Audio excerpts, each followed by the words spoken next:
गरीब भूमि बड़ो भरोसा डूबे हैं, ये कल्पत हैं दो दीन।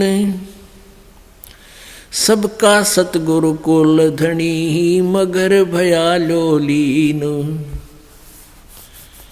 अब क्या बताते हैं गरीबदास साहिब जी के भूमि भरोसा डूब रहे हैं, भटक अपनी भक्ति नष्ट कर रहे हैं, और कल्पत हैं दो दीन, हिंदू और मुसलमान ये दोनों धर्म ये भटक रहे हैं, मार्ग से दूर चले गए हैं। और सबका सतगुरु कुल धनी, मगर भयो लोलीन।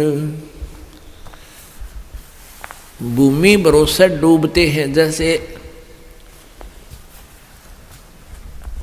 मुसलमान भाई कहते हैं कि मक्का में जाने से मोक्ष होता है, और मक्का में जिसकी मृत्यु हो जाती है उसका सीधा स्वर्ग भिष्ट जाता है।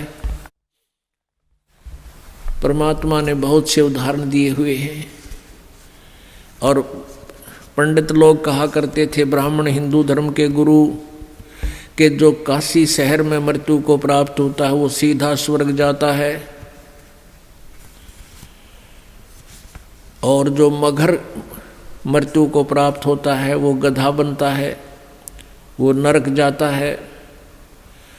परमात्मा कबीर जी, परमेश्वर जी स्वयं जब तत्वदर्शी संत की भूमिका करने आए हुए थे बनारस में, काशी में, तब कहा करते थे कि पुण्यकर्मी प्राणी और सत साधना करने वाला भक्त वो कहीं पर भी शरीर छोड़े, कहीं पर भी उसकी मृत्यु हो, वो अपनी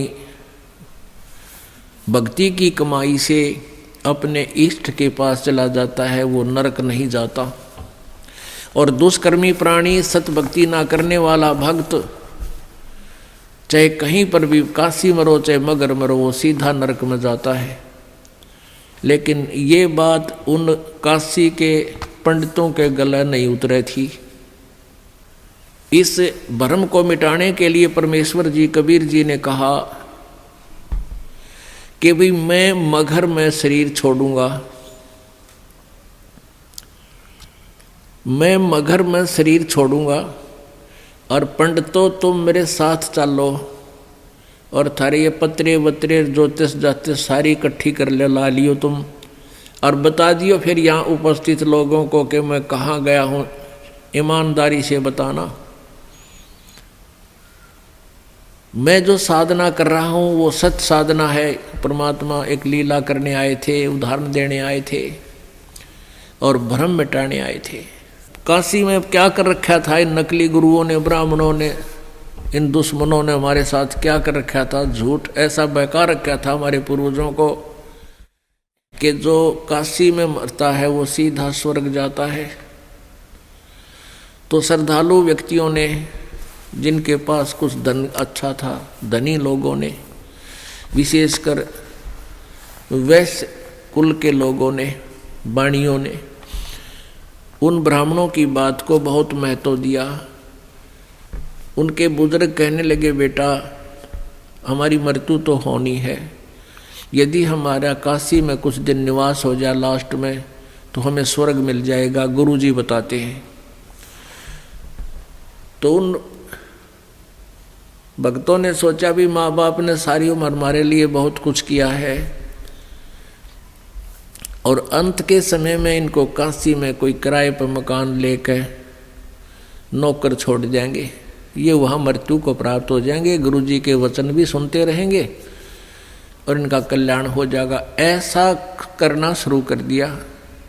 फिर उन गुरुओं ने केस स्कीम बनाई कि ये बहुत ज़्यादा उनके श्रद्धालु आने लागे और बाहर कमरा लेंगे, तो उनके लिए उन्होंने कहा कि तुम ऐसा करो, हमारे पास ही छोड़ दो अपने माता पिता को, जो इनका खर्चा दो हमें दे दो, हम इनकी सेवा कर दिया करेंगे, यहाँ भक्ति भी करते रहेंगे, हमने भी खर्चा अपनी रोटी बनानी है, इनको भी बना दिया करेंगे।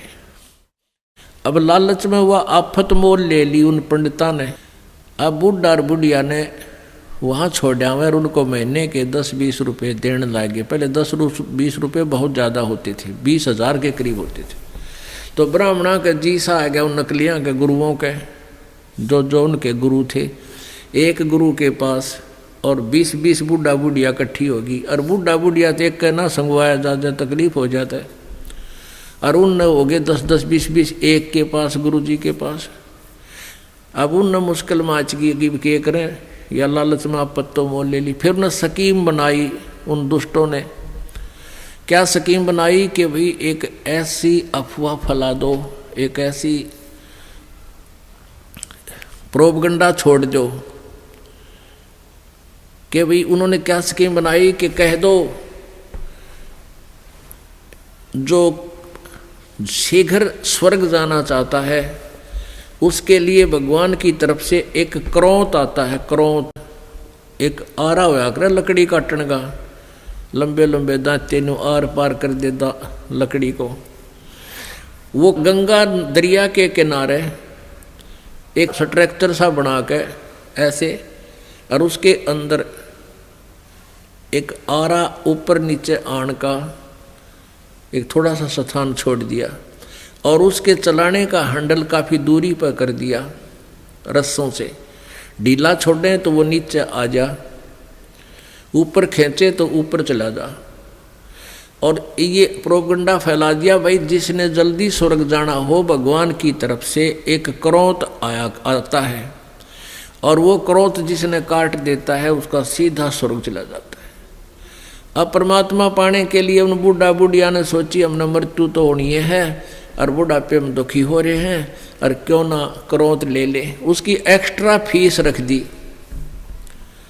एक्स्ट्रा चार्ज कर दिया 100 रुपये 50 रुपये।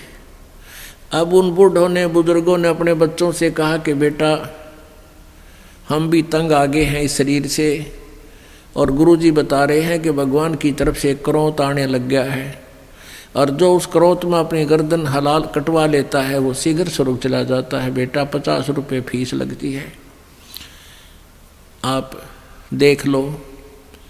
अब बच्चा ने सोची माँ बाप की इच्छा है तो ठीक है माता पिताजी, ये 50 रुपये गुरु जी को दे दिए जी, हमारे पिताजी को स्वर्ग भेज दो।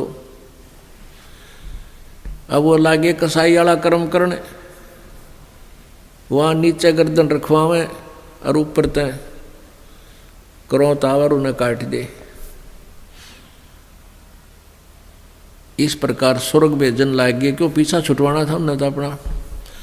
और प्रोपगंडा फैला दिया कि जो क्रोंत में शीश कटा लेता है वो सीधा स्वर्ग जाता है। तो परमात्मा पाने के लिए पुण्यात्माओं ने वह गर्दन देनी भी शुरू कर दी, कटवानी शुरू कर ली। तो परमात्मा के बद्दी छोड़ कहा करते कबीर जी, बिना भक्ति क्या होते हैं भावे कांसी क्रोंत ले। क्रोंत आरे न बोला करते, वो आरी लंबा आरा होया करता है। कहते भक्ति बिना कुछ नहीं बना, चाहे काशी में जाकर क्रोंत भी ले ले, गर्दन कटवा ले, और मिटे नहीं मन वासना बहुविध भरम संदेह।